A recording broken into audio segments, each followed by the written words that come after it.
You're all set. Thank you. Okay, so hi everyone, welcome. Tonight's meeting is the Special Policing Committee meeting. Myself, Councilman Jeffrey Ventura Ventrell, and Majority Leader Ridley Scott Childress are part of that committee. And we asked you here because we received the report on the Re-envision Public Safety Task Force and the final report that you all did. Tonight we have Lester Strong, who kind of was the lead on this task force, Re-envision Public Safety Measures. He is also the director of Peaceful Guardians. We have Maya DeJeanette here. She is a commissioner with the City of Kingston Police Department. She also was on the Re-envision Public Safety Task Force. And we also have Chief Tinty here from the Kingston Police Department, who also was a part of the task force. And so we received your report, and I guess we wanted you guys here tonight to kind of give us an overview, and I suppose what we want to do is see how we can implement some of these policies. Maybe funding sources. I mean, I read the report. There's a lot of good things in here, but I imagine that at some point in time, funding is going to be an issue, and just see what we can take from it. So I don't know, Lester, if you want to maybe start, give us an overview of what you were tasked with, and then to submit to the Common Council. Sure. Thank you, all of you of the committee, for allowing me to be here tonight. It has been such an extraordinary experience to work with members of our community who really took this task enormously seriously and really gave candidly above and beyond what we could have reasonably expected of them. They really genuinely felt that this could have a transformative effect on our community, and they wanted to give it the seriousness that they thought it deserved. So I first and foremost want to thank them for their work. In the overview of the document, I think it offers kind of some overarching trends that we saw in the individual reports. And that's where I think you saw kind of the intersection of a lot of issues around, and the most obvious one is research data. That I think 7 or 8 of our reports recognized that not only increase in data, but more targeted data. In other words, specifically looking for specific outcomes, but also that the data needs to be designed in such a way that it's really qualitative data and really unbiased data. So it's really quite an art to really design that kind of research, those kinds of surveys. And what so many of the task force members were saying was that without that, we can't really make, or you, as the Common Council, cannot really make informed decisions about really what direction to go in. So that was clearly a big one. Another big one, I think, was or is unconscious bias. And that, there was a podcast that I was watching recently where the sociology expert was saying it's not that racism is the elephant in the room. He said racism is the room. In other words, it's so pervasive and it's so all encompassing that we're unconscious of it because it's just been so much a part of our psychic landscape that we don't even think about it. It's like fish not thinking about water. It's that pervasive.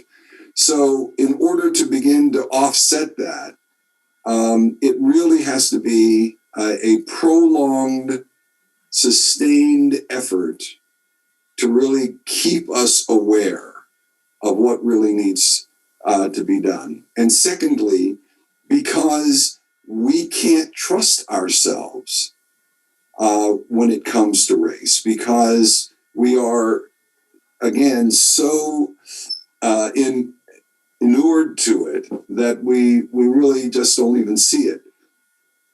An example that I often use is the example of how orchestras now audition their musicians. They put the musician behind a partition so that you can't see whether they're male or female, black or white or Latino. You can't see whether they're young or old. All you can do is listen to the music and make your decision based on the quality of the music.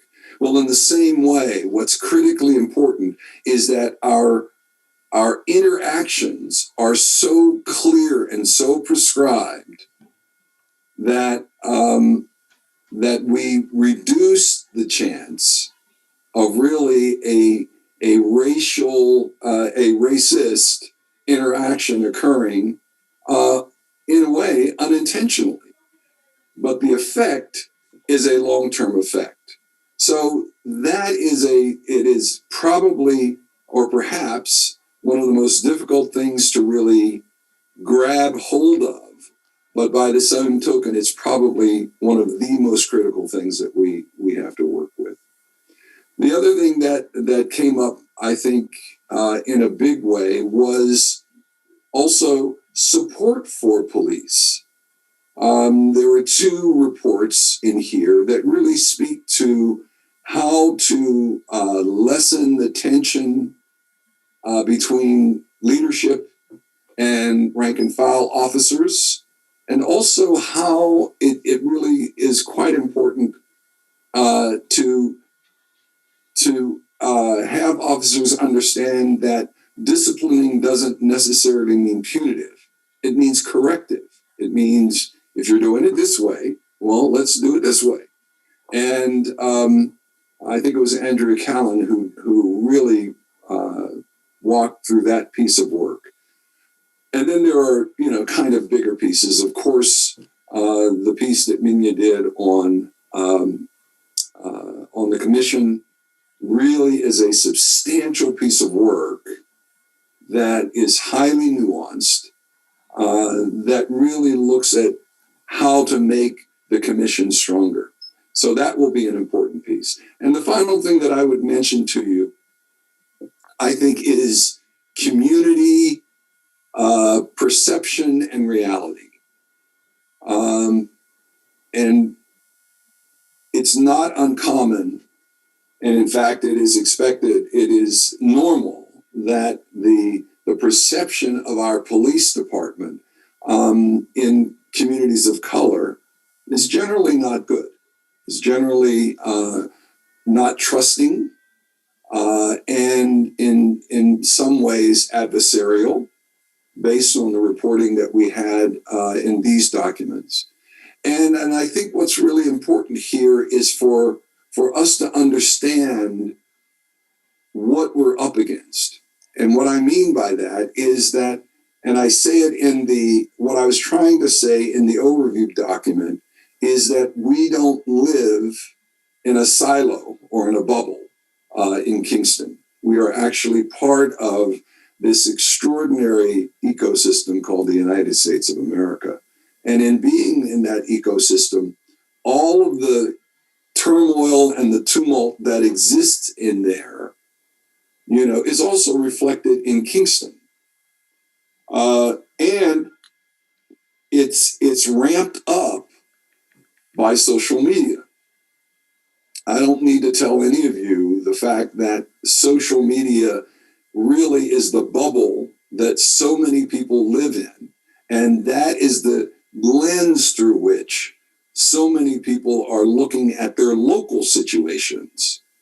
So when we are looking to build a bridge between police officers and community, it is just so critically important that we double, triple, quadruple our public relations effort to really offset, what is happening on social media, not only on a daily, but almost on an hour and a minute by minute basis. So it's an enormous piece of work that I think we're going to have to work on. All right. Thank you, Lester, for that.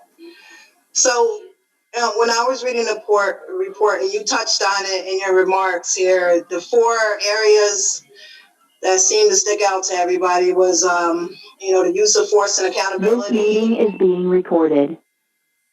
Alternative to direct police response, recruitment, training, and morale and community policing.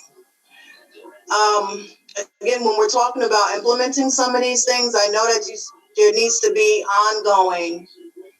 It can't be, one session and then stop. It's got to be an ongoing mechanism, right? Is there anything in this report that you guys deem more important than others, or what you want the council to really focus on? Do you want? Anybody can. Yeah. So we have 3 members from the task force here today, sure. So anyone could answer.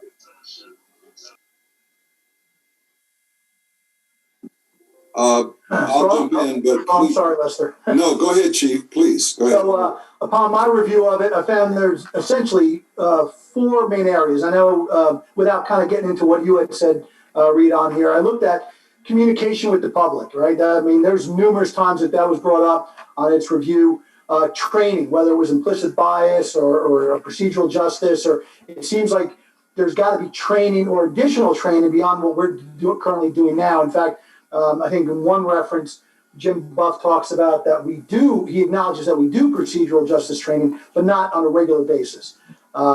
Meetings, I think a lot of it was proactive public relations and having a plan there, which really stems to meetings, community meetings. And I think whether it's, and I believe that Minnie addressed it in the commission part of it about having regular meetings with the commission and the community. We're trying to have meetings with the community on a regular basis as well. I think, the difficulty there obviously is just getting people out there. And then one common theme, so communication, training, meetings, it seems surveys came up quite a bit. And I know from our perspective, we've been really kind of fighting with how to get one pulled off. The Finn Institute, where we do our crime analysis with partners with them through the GIVE program, did a very good survey, an exceptional survey, I think, with Albany PD years ago. And I think they would be, since they already have a leg into the police department, Kingston Police, through the crime analysis program, I think they may be a good fit for it. But, as you mentioned, Rita, this is all going to cost money at some point, right? So I understand the council has to prioritize. There are certain things, and I know Lester and I have spoken about this before, that we can kind of do in-house, maybe tweak some things here and there to make it a little bit better. I know recruitment efforts, although they fit into all this about, public communication and public outreach, better relations, with the chance that there's going to be a new test coming up for police officer for Kingston, here's an opportunity for us to kind of push it a little bit more than we have before. So communication, training, public meetings and public relations, and then the surveys. And I think with that in mind, Lester, you hit it on the head, the data, right? Everyone has been talking about data. Upon my review of it, there were a couple of things that were referred to that didn't really use local data, whether they didn't have access to it or couldn't get it or wasn't available, whatever the reason was. It became more of a, here's what this organization believes we should be doing, or here's what, this national organization, this is what's going on nationally. But I know the focus for this task force was Kingston Police in Kingston, and I think to some degree, the recommendations are larger than that. And I think in order to really look and drill down to each of them, some of them, we really have to get more data. And I think, Minnie, you and I have been on the phone numerous times about getting it. We do have our crime analyst who does work with the John Finn Institute out of Albany. We're working on data sets right now extracting raw data, a way to get it on a regular basis. I mean, I'll be honest with you, a lot of this was all good, all positive. I'm absolutely pleased to see that we're doing the majority of this stuff in some form or fashion. I think that's huge, but it costs money. It costs staff, personnel, time, all of it. That's really what it comes down to. And I know the mayor and the council have set aside essentially $100,000 for use. I can tell you, just in my ideas alone, we've already got that spent. That's gone. That's outside. We're going to ask for more. But overall, I think everyone did their part on it. They came up with some good ideas. So really, for me, the communication, the training, the meetings, the surveys, but at the core of it, I think really was not enough data, either lack of data or not enough data to really come to a good understanding of what we as the Kingston police do in the city of Kingston. And like I said, I've been on with the crime analyst twice in the last 2 weeks, just trying to figure out how we can get this data a little bit easier. I know there was a meeting today with some of the law enforcement personnel in the county, and they too have brought this up, as part of their task force programs, the Serene Region Task Force program. And they say the same thing, that a lot of it is data driven as far as the ability to use that data to actually guide them. So that is one thing we're working on now. But overall, good job on all of it. I think everyone really did a well placed analysis there. All came together. And I'm going to do it again, Lester. Great job on that. Well done. Thank you. I think we need to acknowledge Mike Bonds in this. Oh yeah, absolutely. Is he on? He's supposed to sign in. Yeah, we're Yeah, not. I see him on the screen. Okay. I mean, my goodness, Yeah. he was the one who went to the dark corners of the file systems and was able to find what we were able to find, which was extraordinary. But at the end of the day, even the magic of Mike Bonds couldn't find it. And we just need to find it. Yeah. Yeah. Well, in some cases, we discovered that we're not collecting it. It's not a matter that we don't have it or don't make it available. We're just not collecting it, right? Exactly. When we talked about some of the racial bias awareness that I think Tony Davis may have addressed some of it, part of it is we just don't collect data on the stops, on those particular stops. And if it's something we've got to do or implement, certainly that's something we can do. We just have to come up with a good system, and I guess part of it is, from my perspective, this is also difficult sometimes because we in Kingston shouldn't be the only ones doing this, right? It doesn't matter what agency. If we're going to collect data, it should be the same data. It should be the same records management system throughout, whether it's the town of Ulster, City of Kingston, Glenville, Albany, whatever it might be. And I think, for a while, the state was coming out with a statewide records management system that would have collected all the data and make it available at a state level. And I, for one, was absolutely 100% for it. This is great. Let's do that. It just fell through the cracks, or they couldn't put it together. But if Mike is on, I know he did do just what you said, Lester. He was drilling down. I'd see him pull what's left of his hair out sometimes, but he did a great job. Yes, he did. Yeah. So the central theme throughout the report seemed to be the collection of data. So, I think that should be an issue that we focus on, that the full council focuses on. Rennie or Jeffrey, did you guys want to say anything? You have any questions, Rennie? Yeah, I had a question about surveying folks. There are a fair number of claims in here about how different groups in Kingston feel. And I'm just wondering what the sources were and what methods you used to find that out. Some of the claims seem to be rooted in national data, national issues. And while I know that that's important, we need to be very clear on what's going on at a wider level. I also understand, KPD does things in a particular way, and we have particular relations here. So I'm just wondering, how many police officers did the task force talk to? How many citizens? Did you talk to an array of people or just like some group leaders? If you could give us a sense of where you got whatever local data you used, I'd appreciate it. Sure. In terms of community, we had the 2 town halls, and collectively we had roughly about 100 people between the 2 town hall meetings. So we got feedback there, and in fact it did influence some of the reports. I think one particularly that leaps out for me is the SRO question, and how there was really intense feedback and interest on that, and some of the work that both Jimmy and Manuel did had some feedback from the community as well. So we feel very good about that. In terms of police officers, I can't tell you. I think that, again, what we did was to talk directly to Mike, and Mike was the source through which we got the information that we needed. But for example, we didn't talk to the PBA. We didn't talk to any as an intention and a singular focus. We didn't sit down and talk with 5 police officers or 10 police officers like that. The healthy news is that because I had spent all of last year, not all of last year, but a good chunk of January and February in training programs with all of the rank and file officers, I had, a sense of where their issues were, where their priorities were, and what some of their aspirations were. And I think that also was reflected in some of the documentation. I think, for example, the work that Chief Tinty really offered up, I saw some of that reflected in the comments and the work that I had done with the police officers the year before.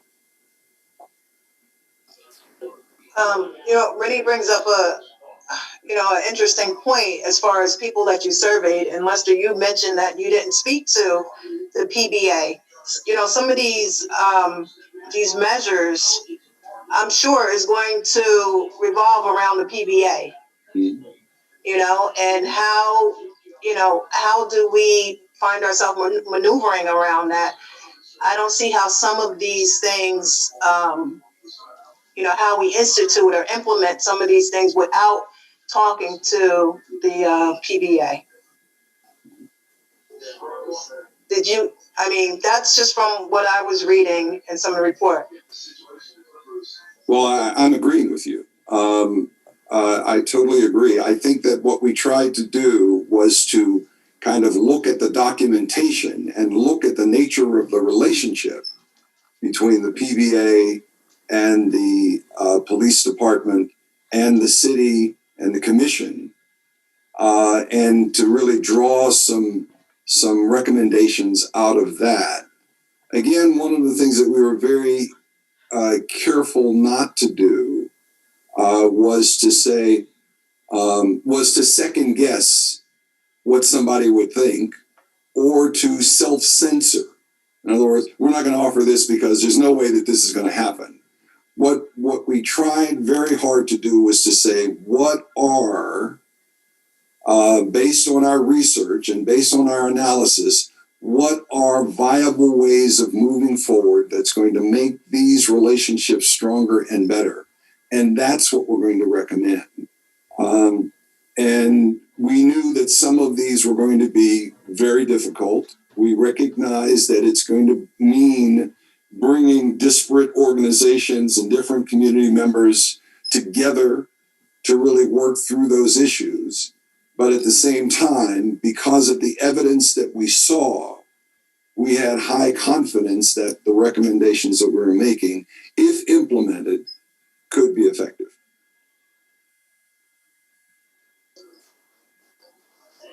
I see Rennie's hand up. Can we move to a different topic, or you want to keep on that one? Well, if anyone, Minya, or I see Shaniqua came in, who's also part of the task force. Hi, Patrick.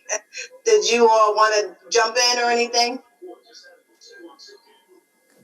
You're talking in terms of the task force report and working with the union and making sure, because personally, in terms of my report, I worked around it in terms of issues that wouldn't necessarily come up against an issue like that. That I don't think that anything I put in here would be an issue in dealing with the police unions. We didn't actually have any direct communications with them from my task force subgroup. But I'm not sure if there's anybody else other than us factoring in. We did have discussions about what we would come up against. And actually just looking at the union contract and working around it. So I was under the impression that I could be wrong, that we actually wouldn't have that issue coming up specifically with what we were working on, but I could be wrong, Lester. But that's the impression I got from the meetings that we actually had. Again, I think that there are some reports that, for example, one of the reports recommends that community be involved in the negotiation of the PBA contract. Obviously, there's going to need to be a conversation with both the city and the PBA about that recommendation. That's why we were very careful not to self-censure. We were just trying to say, if this could happen, here's where we think greater transparency and greater trust could be built. Ready? I noticed, I don't want to say attention, but two different approaches to thinking about ways to potentially modify police discipline. In your introduction, Lester, I think you were saying that the police commission has a lot of the say-so, if not all of the say-so, in the ultimate disciplining of officers and engaging in police accountability to follow, their rules and regulations and trainings. But in some other parts, it seemed that the discussion was more about empowering the police themselves, or certainly supervisors in the police, to engage in discipline. So I was wondering, are those two, I don't want to say competing, but two parallel forms of discipline and accountability, or is one an initial step and then another a higher step? That's a great question, Rennie, and I think that I'm going to, in a minute, Chief, I'm going to defer to you on that. And to Minya, actually, because I think that there is, by charter, there is a mandate for what the commission is intended to do. So that's there. Now, if the council wants to change that, they want to change that. But we operated from the premise that that's their function. But if you look at the report that the chief did, and you look at the report that Andrea Callan did, you'll see that what they're talking about is a different quality of relationship between police leadership and rank and file officers, and looking at ways that greater confidence, greater trust can be built between the two. So I think that you are looking at two different kind of approaches to disciplining. I think that's an accurate statement. That said, what is being recommended is there is a way that that disciplining doesn't necessarily have to be seen as punitive every time that it's done. So that's kind of where I saw the reports that were made, but I think Minya and Chief Tinti could probably shed a lot of light on that. You want to go first, Minya, or? Sure. I mean, and just to clarify, it for the commission, and especially in our charter, we recommend disciplinary action. We're limited within we're not technically the end all be all in terms of what the disciplinary action. We recommend it for the most part, and then if it's not a criminal activity, but it's a disciplinary action we want to carry out, or we recommend carrying out, it will actually most likely go into arbitration with an independent arbitrator. And that's actually, so we don't actually that's basically where our limit of power is for the most part. And that's mostly to clarify, and I'll let the chief take over for that aspect of that question. Chief? So the, within the contract right now, and you mentioned about the union and the PBA, you know, they've never been opposed to anything. And I haven't spoken to the PBA president of the board on this report yet. I wasn't sure if this was a public document put out there yet to review, and but I hope, you know, I hope to meet with them about it. A lot of this, as we talk about the community meetings, and falls outside of what the contract binds. I mean, certainly the contract that they have in place, the collective bargaining agreement, provides certain protections and benefits to the union membership. I can tell you it does address discipline. Both we have it at the city charter, allowing, essentially giving the police commission the authority to, we boil it down to hire, fire, discipline, promote. And so those are the main characteristics, but the policy part of it. Within the CBA, the collective bargaining agreement, I have the authority to go up to a command discipline level. Somebody comes in late, they mess up their reports, minor offenses really in the scheme of things. Anything above a certain level gets brought to the commission immediately. In some of it, and Ms. Callan addressed it here, she talks about an education-based discipline program. We've been trying to implement that, and actually we have been implementing that when applicable.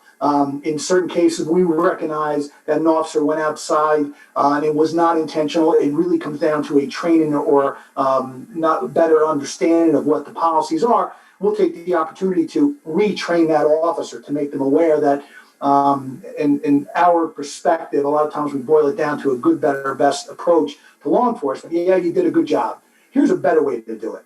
And so in the future, here's something to consider when you do this. And in some cases, it's a reintroduction or a reinforcement of procedural justice. If we have an issue where there may have been a communication issue at a traffic stop, or we'll have the officer in and say, listen, we're going to send you for 4 hours of updated, principal policing training, better communication skills to relay. And so in some cases where use of force is used, that it goes right up to the commission level if there's any accusations of police excessive force. So the education-based discipline program, I think we've been using in some form or fashion, at least over the past 5 years. Everything that she wrote about, I was aware of. I think it's important to have that. I think with the CBA negotiation team with the public, I think that may already some way be in place. It may not be direct resident of Kingston looking at a PBA board member across the table,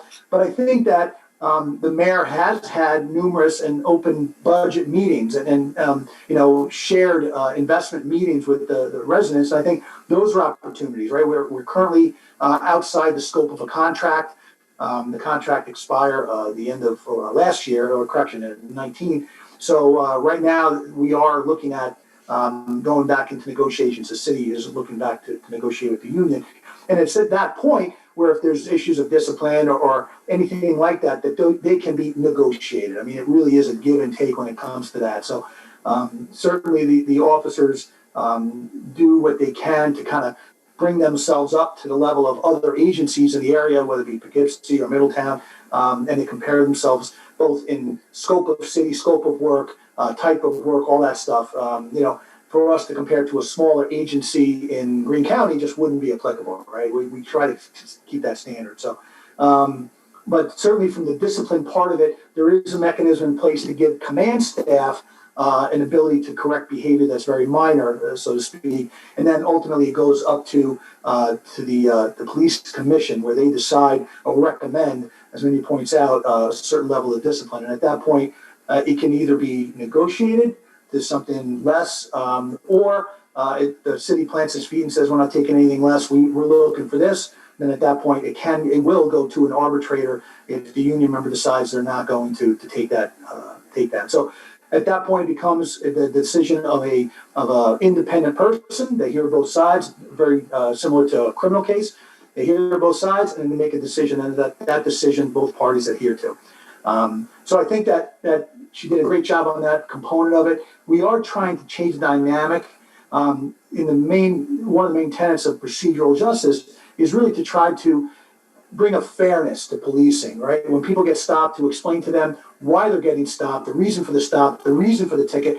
Nobody likes to get pulled over, nobody likes the ticket, but when officers have the ability to kind of explain the reasons behind what they're doing, whether it's a traffic post, walking post, whatever, people accept it more willingly. And we've adopted it not only from a police to public view, but I myself have tried to implement the best we can in the, we're a paramilitary organization, right? There's a sir, yes, sir, sergeant, lieutenant, there's ranks, but we try to do the same thing too. The years of yelling at a patrol officer for doing something wrong, just that is not what we want an officer to do to a citizen or a resident in Kingston. So why would we treat them that way? So we've implemented administrative procedural justice within the department as well. And I think that speaks volumes as to how ingrained we're trying to get them, and again, we're looking at officers that have been on the job for 35 years that came on, and yeah, the sergeant used to yell at them.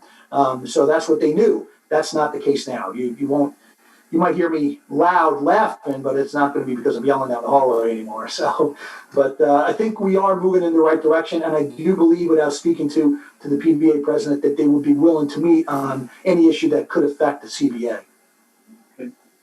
Great. So then what I hear then is that the data, the education piece, the education-based discipline piece, and Chief, reading your report, you talked about the morale part of it, which shouldn't really cost anything, right? Nope, smiles, handshakes, and a pat on the back, and and a lot of it too is it was an eye opener for me, honestly. I'll be completely honest with this committee. I was raised very different, right? I've got 30 years on the job, and I was raised by a very disciplined Italian man. And his saying was, when I would say, hey, that was a good job, right? I got that done. And he would say, what do I got to tell you? You did a good job. I don't pay you to do a bad job. You got to do a good job. So that's not the case today, right? And the attaboys, and Lester laughs because he's heard the story before. And, with him and I, we've spoke about it, and he's right. It's something that I've got to change, whether it's myself, my behavior, or that of the command staff that's responsible for overseeing the officer. So small steps. It's going to take a while to get back to where we were. We did get away from some of the recognition. It was a cost issue, it was a scheduling issue. We're hoping to bring it all back. The things that I wrote in my report, I am sincere about, and I do want to implement. And the good news is it'll cost very little money to do. So that's a big plus. Right. Jeffrey, did you want to chime in, or are you okay? Just listening. I see you, Shaniqua. Are you just here to listen to see what's going on? Yes, I haven't been in any of the task force meetings, so I felt it was good for me to have the time to chime in and just, I guess get a sense of what you guys have been working on. Okay. Yeah, and I saw some other people come in to welcome, and if you had a comment for some of the task force members, please feel free to raise your hand or ask if you could speak. And I think I just saw Rennie's hand go up. Yeah. Okay. Can I ask another question here? Sorry. I really admired the Cahoots program over in Eugene, Oregon. And even before that, I thought mediation is something that we needed to introduce at a much bigger level here.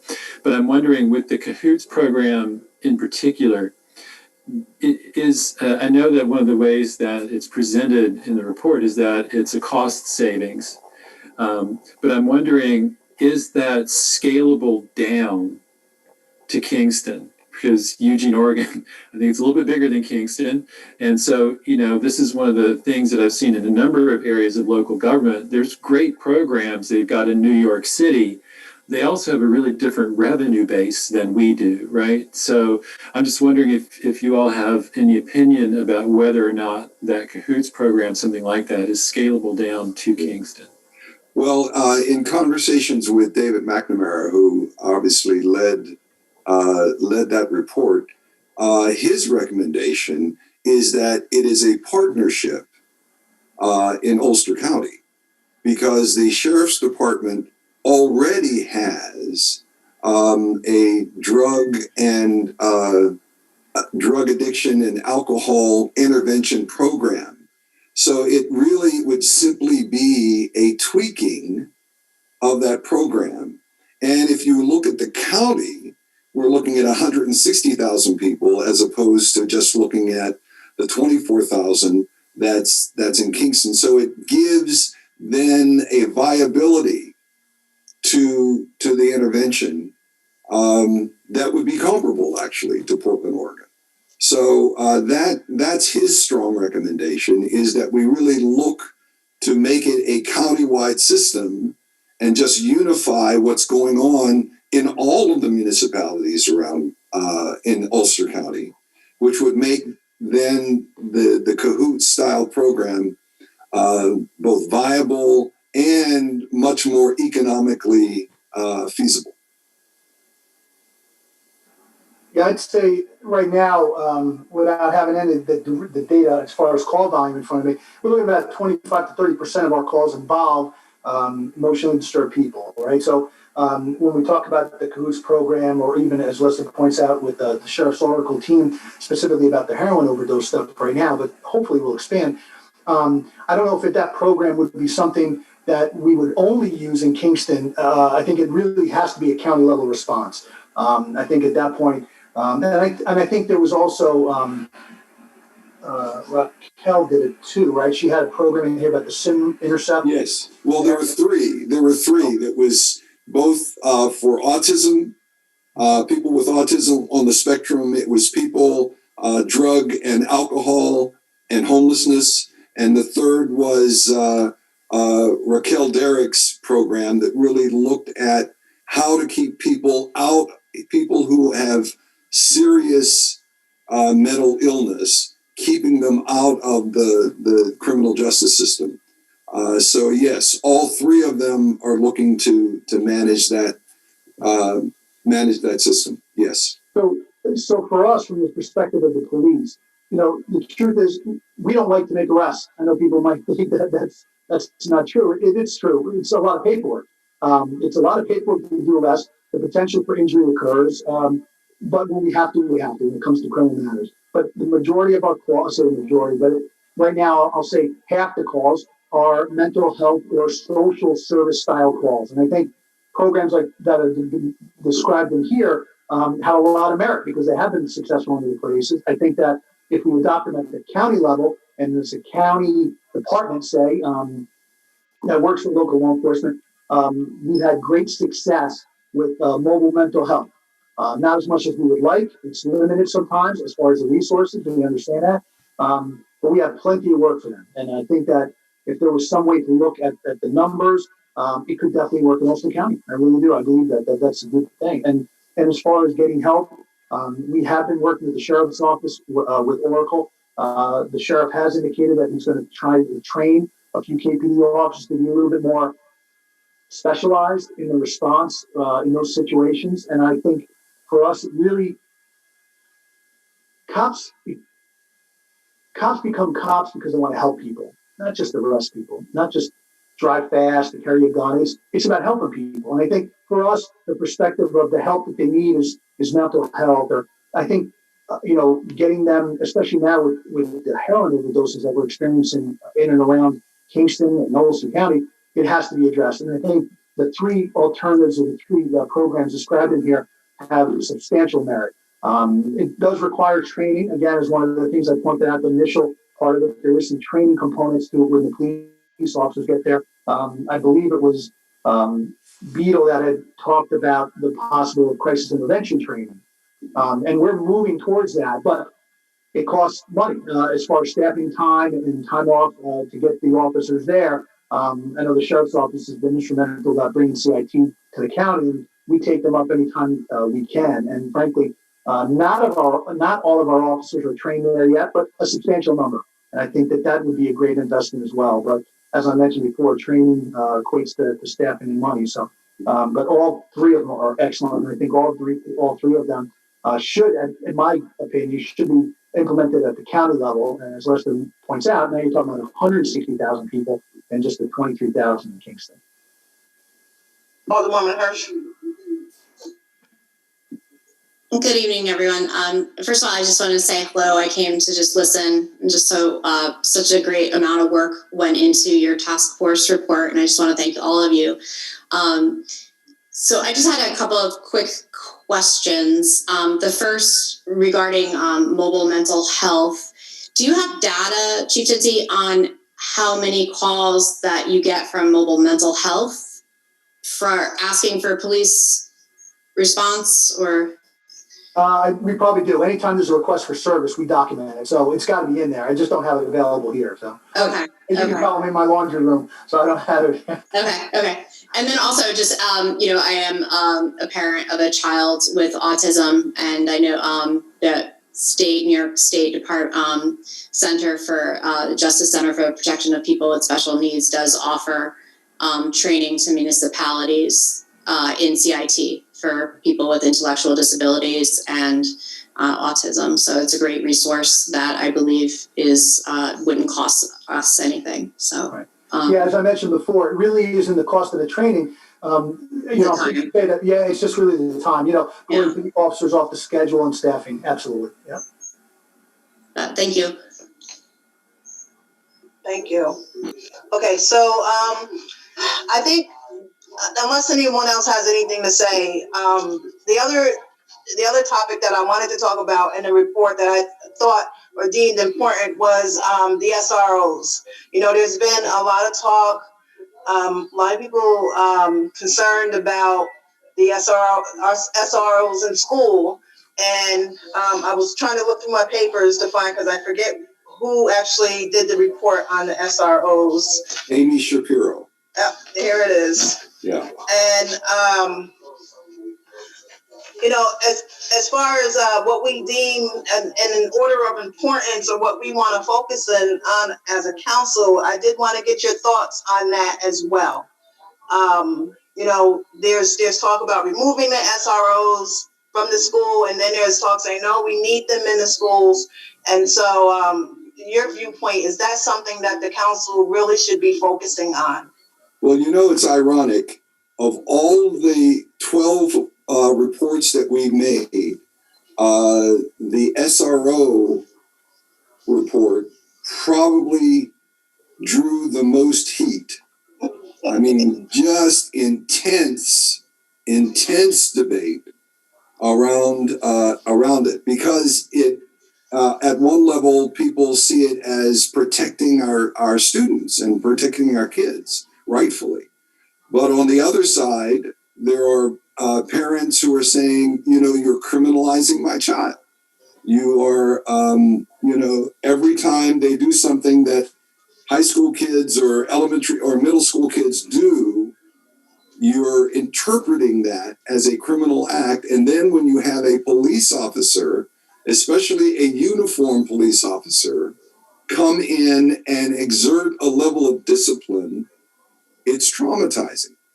So this is not an easy one.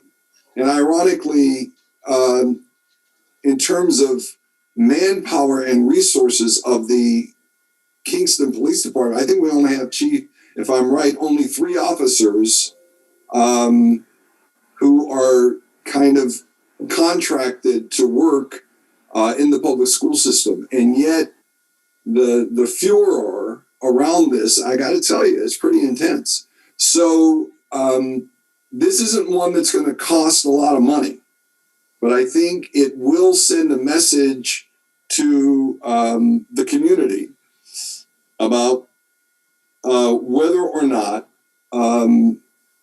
it's where the police department should spend its time and how it spends its time. And here's one of those places where unconscious bias is running rampant. For example, for many of the parents who are white, it really does represent a wonderful opportunity to ensure that their children are safe. I mean, I don't mean to suggest that the police aren't there for everybody. Of course, they're there for everybody. But also contained within the presence of those police officers is whenever there is a severe, and it could just be language. It doesn't have to be a police officer putting his or her hands on a child. It could be just a very gruff confrontation. And those things have an effect because we are working from a place where trauma already exists, and I know that at one level people might consider this kind of foo-foo, but the fact is that when your life has been about suspicion, mistrust, not seeing you as less than, that on top of that, then you come in contact with a law enforcement officer who reinforces some of those negative perceptions. It's pretty damaging. It's pretty damaging. And I, the studying and the work that I've done suggests that it's very difficult for white people to understand this because they don't have that experience. They have a very different experience of police officers than Black people do. And it's straight up just, it's not even a question, it's a fact. So when we are navigating this place, in my recommendation to you, it is how can you help all students, Black students and white students, feel safe when there are police officers in the schools and not feel threatened by police officers. I think that's the core question. Nobody's arguing that having police officers in the school to help, well, that's not true. She is arguing that. But it certainly can help if there is a shooter or something like that that enters the school. Certainly having a trained officer there is to everybody's benefit. But the price of having that officer there, if the price of having that officer there is traumatizing any number of Black and brown students to have them there, is it worth it? And that's frankly for the council to decide. Ready?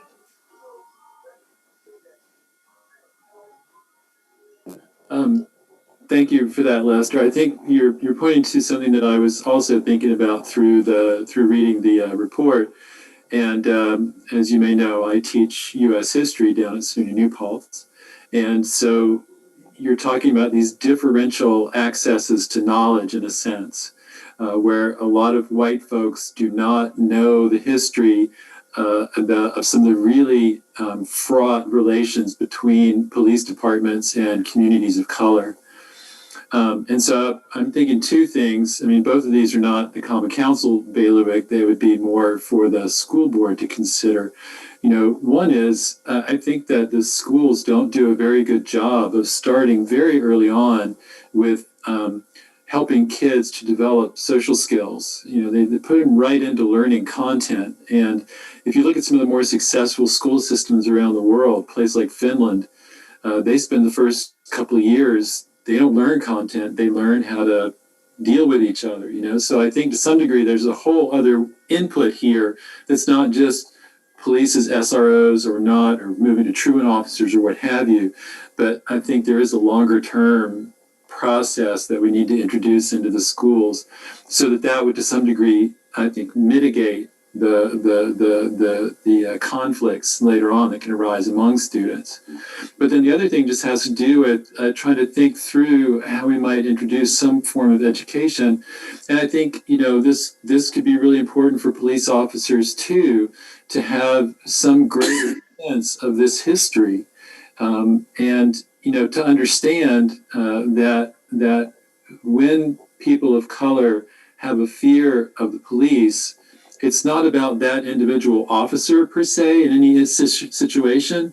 It's a very long-standing story, and then it's hard to get out of that story, especially when, as you were noting earlier, we live in a social media environment where something happens in Sacramento, California, and it's on the news immediately, and it's as if it happened right on the next block.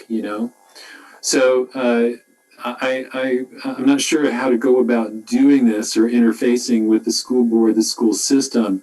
But if you've got any ideas along those lines, not necessarily right now, but I would like to undertake that in some way, shape, or form.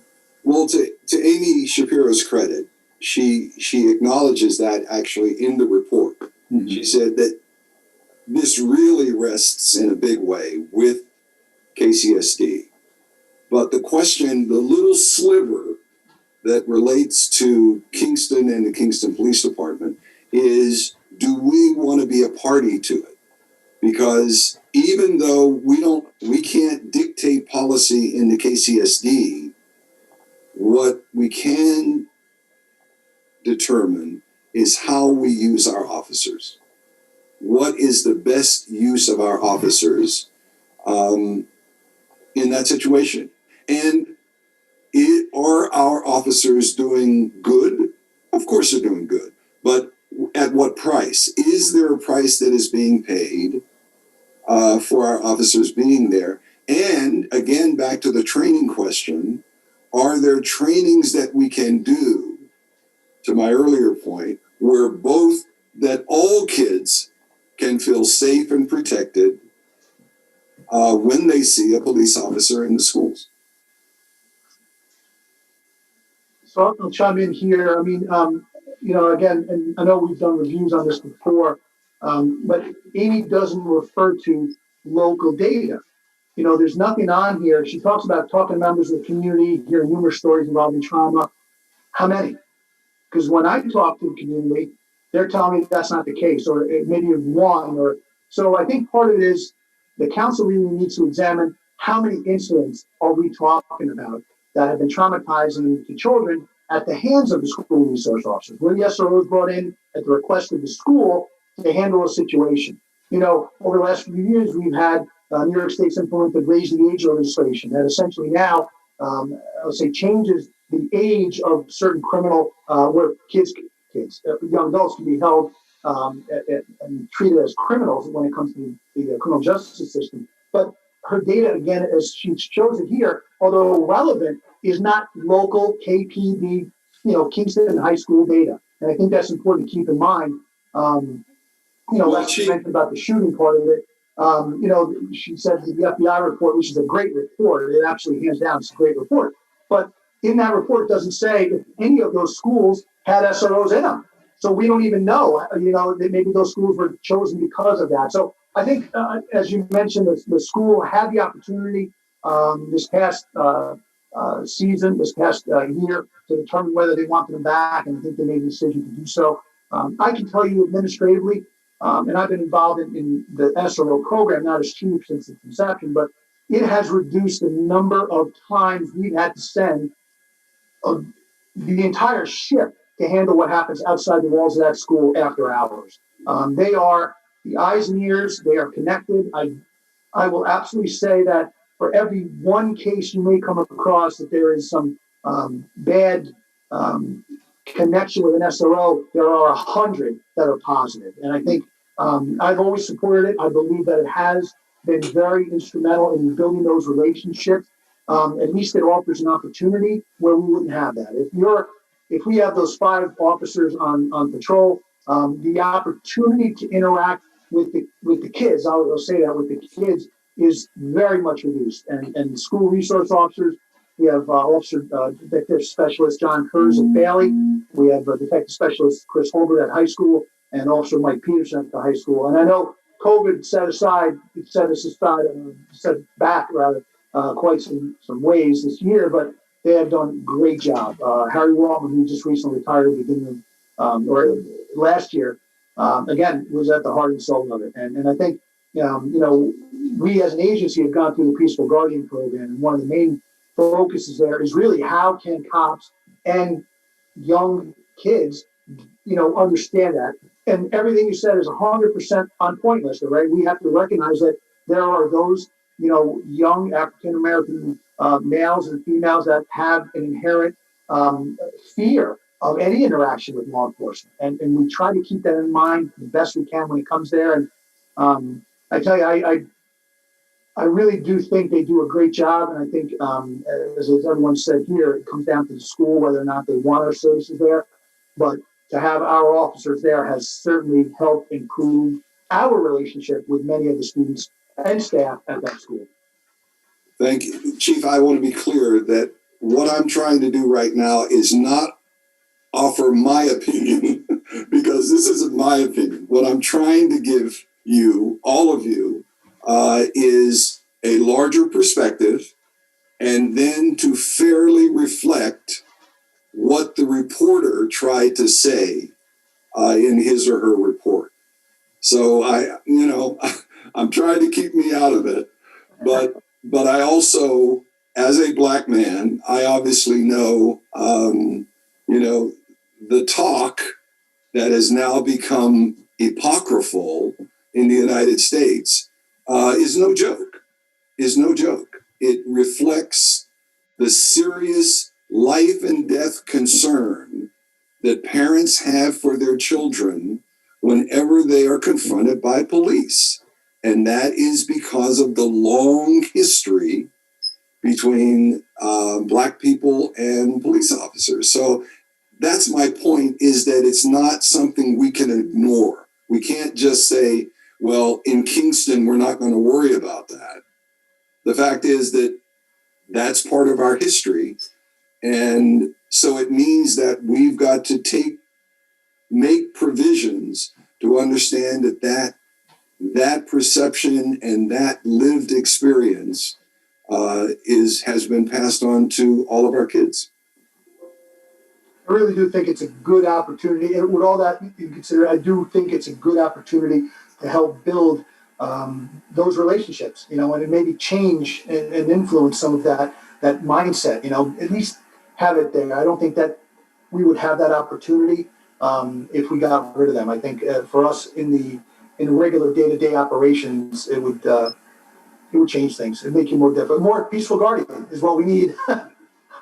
Well, this is the last thing I'll say about this. In working with the officers, the SROs, they did chafe at teachers calling them in to discipline students. So, and this came from the officers that I worked with. So that there is some utilization, and they were upset because they were saying, you're the teacher, why don't you discipline them? Why are you calling me because somebody's not going to sit down in their chair, So there's some of that going on. And unfortunately, what happens is that the police officer becomes the bad guy. And on top of all this other stuff, it just snowballs. And that's the unpretty part of it, I think. I'm glad you guys have to decide that, and I don't. Rennie, you wanted to chime in? As kind of on a related topic, one of the themes I noticed in several of the pieces too was, in a sense, trying to provide more information to the community at large about what the KPD actually does in terms of training, in terms of community relations and so forth. But there was also an element, I thought I saw too, a theme of working with people in the community to learn better how to relate with police. And so, but that I think kind of runs into the issue we were just talking about, when you've got folks from a community where there's a long history of police community struggle, conflict, those two things can be hard to bring together. So I wonder, did you all talk in any significant way about some kind of like community education forum? Yes. multiple times. Minya talked about it in her document. Manuel and Jimmy Buff talked about it. I think the one really gem in terms of police community relations in this document is the Community Ambassadors Program. Because what it serves is that it brings together a bridge, it creates a bridge between the police department and the community. And you do it from a place of trust, because what you're doing is that you're identifying people in the community that the community trusts to be trained to be, in effect, ombudspersons, where they're really the liaison between the police officers, the police department, and the community. And with training, they literally can be like translators, you know? Here's what's happening down on Prospect Street. We know Mrs. Jones. Yes, she gets loud, but we're going to recommend that you don't come with your lights on because it's going to scare everybody else. And all you got to do is tell Miss Jones that this is the last time we're coming, and next time we're going to cite you. But I mean, so you have literally the police department has eyes and ears in the community that sensitizes them to how they move into the community. And on the other side, you have a trusted or a number of trusted figures that people in the community can go to say, I didn't like the way so-and-so, that police officer talked to me. Then you can say, well, tell me what he did. And, okay, well, here's why he did this. And here's why he did that. Or, you know what, you're right. He shouldn't have talked to you that way. Or did he give you his business card? Did he tell you why he stopped you? So that you have someone in the community who literally can put a damper on inflamed feelings and hurt feelings, because they know both sides and they understand both sides and they are trusted on both sides, which is the big thing.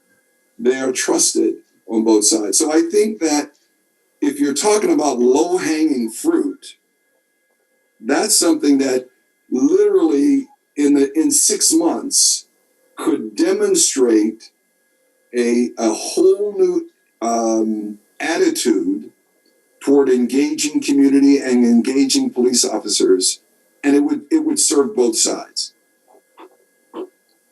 Excellent. Yeah.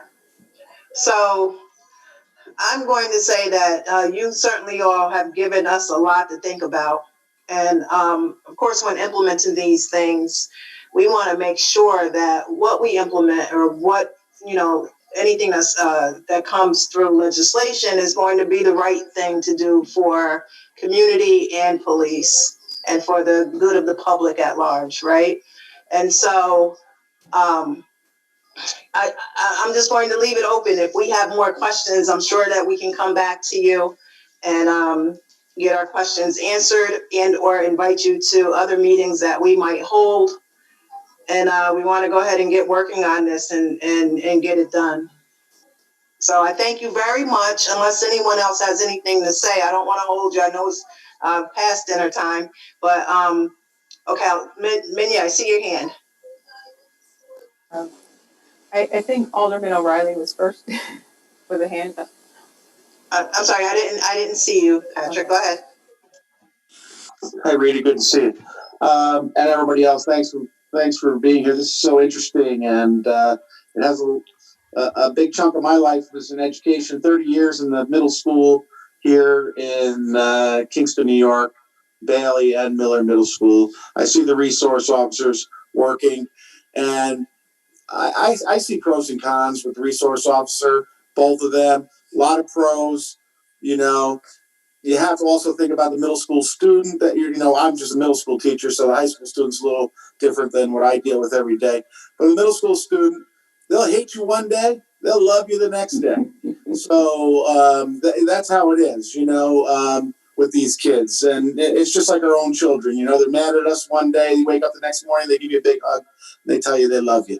So, there's a lot of that going on that we don't see. We often record, and we record the bad things, but we won't record the good things that happen. So keep that in mind, please, as you're going forward here. Some of the things about the resource officers I don't like either, too. And it sounds like the community is trying to change some of those things, which is great to hear. Whether we decide to keep them in the schools or not, that's a tough question. And I think about it a lot myself. So I'm glad this process is going on to see if it's really a viable program. I see the good and I see the bad of it. So I just wanted to say that. Thank you all. Hey, and Lester, how you doing? And I just want my alderman right there. yeah, good. Hey, man. How you plan on these ambassadors? I love that idea. I think it's a fantastic idea. Why we didn't think of it earlier? Jesus, right? Now, how do you pay for that? Well, good question.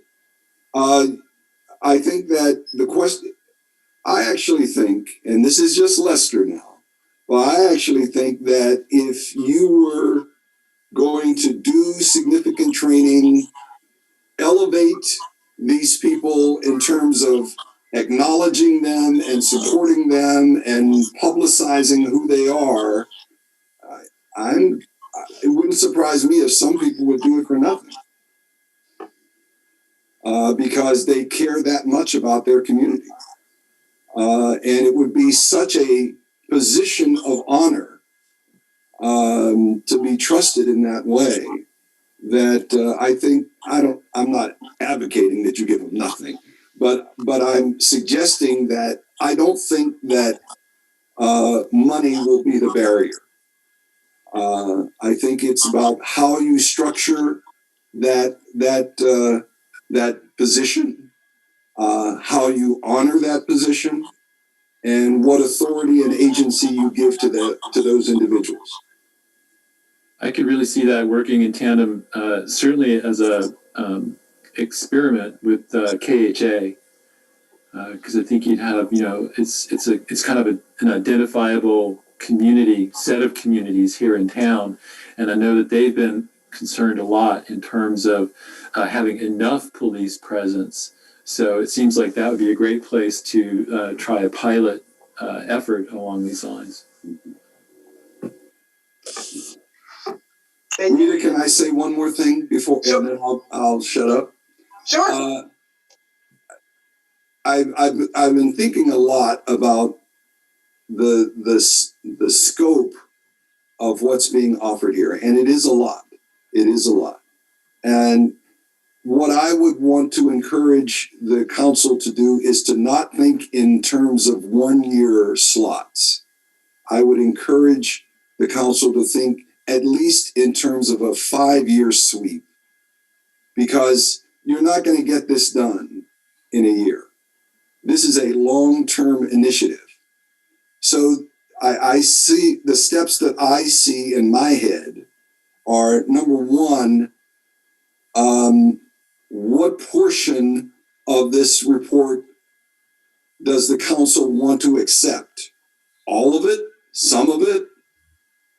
And what are those pieces that you want to accept? And once that decision is made, then it's how do you prioritize those things that you do first, that you do second, that you do third, and also then ensuring that they're all tied together. For example, I would not recommend that you create a data gathering model for one project, and then you create another data gathering project for another. I would literally hire a consultant to say, here are the 6 things that we've decided that we want to do in this report. Each of them is asking for research and data. Please design something that will support each of these initiatives so that when we begin to build them out, we will have the information that we do need to do it in an informed way. So that would be my strong recommendation to the council. It's an excellent recommendation. I think you don't even know how much you just helped us. Thank you. Thank you. And Minya, I saw your hand. So to that point, it actually, and what I was going to say originally is actually a good follow-up to Lester's comment, which is that we actually, because we are going to be responsible for presenting a lot of that data, and hopefully we'll have our own website or at least a portal that will be able to manage that information, so that it's not just a bombardment of information on one page, which is what we will end up having right now if we continue with the commission page as it is right now. But we have two opportunities at our disposal. One is Bard College has offered to potentially assist us with having that data translated as a project in one of their programs. And we have the CCRB, which is the Oversight Committee for New York City. Their outreach coordinator and I have spoken, and they have a really good, robust data transparency site on their commission page or on their commission website, and they have offered to consult with us with their in-house data analyst to be able to set up a program and be able to recommend how to implement that in the way so that the front end updating is much easier for anybody who's involved or in charge. So I don't know if that's something that would help, but it certainly would help us in reducing the need to pay or the cost from our end. Excellent. Excellent. So with that, I'm going to say we are adjourned. Unless I'm stepping on anyone's toes that might want to say anything. Oh, okay, good. I'm sorry, go ahead. No, I know I didn't speak a lot, but I've been listening and a lot of good points. And I just want to thank you all for all your work. I know it was a lot to do in such a short period of time, and you all rose to the occasion. So thank you. Absolutely. Absolutely. Thank you all so much. I really appreciate it. You've given us a lot to think about, and at least now, I feel like we have some direction. We want to make sure that we're doing the right thing. And I know how important this is to the community, and we want to make sure that we get it right. So I appreciate you all coming in tonight and kind of in essence educating us on what your task was. And so with that, I'm going to say we are adjourned. Thank you, everyone. Thank you. Good night. Good night. Thank you. Enjoyed that meeting.